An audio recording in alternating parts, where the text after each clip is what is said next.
Donald Trump is the best thing that has happened to Europe in decades. Let me tell you how.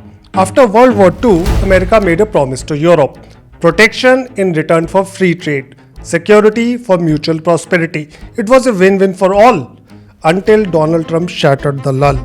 And I have to tell you, I'm very disappointed in NATO. Very. I think it's a mark on NATO that will never disappear in my mind. You know? The friendship that stood the test of time for 8 decades is now under tremendous strain. And Europe has finally learned familiarity breeds contempt. Certain things are off limits in the world of diplomacy. Commenting on another president's wife is definitely one of them. Then I call up France, Macron, whose wife treats him extremely badly. But Trump's comment on Macron's wife is not out of the blue. Tensions between the two leaders had been brewing for a long time, and the repercussions will be felt far and wide. What do you think? Can Europe still trust the US to come to its aid? Or the transatlantic partnership has been sacrificed at the altar of economic self-centeredness? Share your thoughts in the comment section. What Europe thought was a deep-seated love turned out to be a lifelong fling.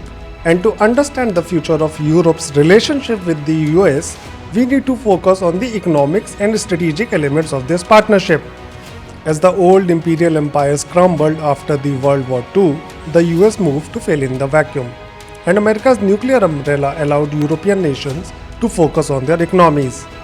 Several European countries wound down their armies. Their economies became dependent on Russian energy. And then a series of developments changed the course of history. Russia captured Ukraine's Crimea in 2014. Syrian refugee crisis overwhelmed Europe a year later. And in US enters Donald Trump.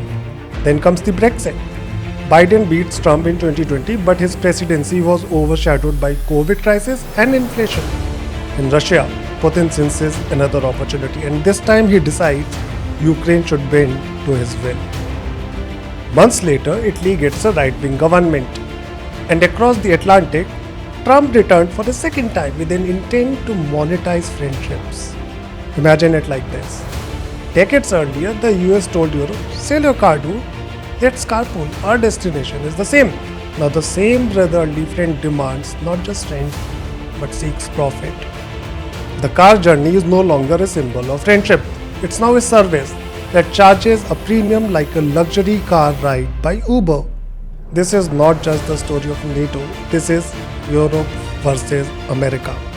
And Europe is beginning to come out of the American shadow. Trump's war on Iran had several unintended consequences, but not many would have thought that it would drive a rift between Europe and the US, more than tariffs or even the Greenland fiasco. European leaders were hurt that they were not consulted before the war. Italy blocked the use of its air bases by American military aircraft. France refused to send warships to Hormuz. UK PM said, "It's not a war." Spanish PM went a step further, dubbing the Iran war not just illegal and absurd, but a bigger mistake than the Iraq war. Germany is worried about its energy security. So will the NATO collapse if US were to ditch the alliance? In one word, no. Do not forget France and UK are nuclear powers. France is already reconsidering its nuclear doctrine, extending deterrence for European allies. Germany has plans to expand active military personnel to 260,000. Europe is debating expanding nuclear energy. And EU has signed 2 major economic deals, including with India. Europe has woken up from its slumber. The credit goes to Donald Trump. Europe and the US may still find common ground to work together. But Trump's rhetoric has shaken a continent that has been mocked for its perceived weakness and apparent economic decline. Economic policy and strategic objectives are now 2 sides of the same coin. And this bickering continent could be on the verge of its second awakening. Do not discount Europe just yet.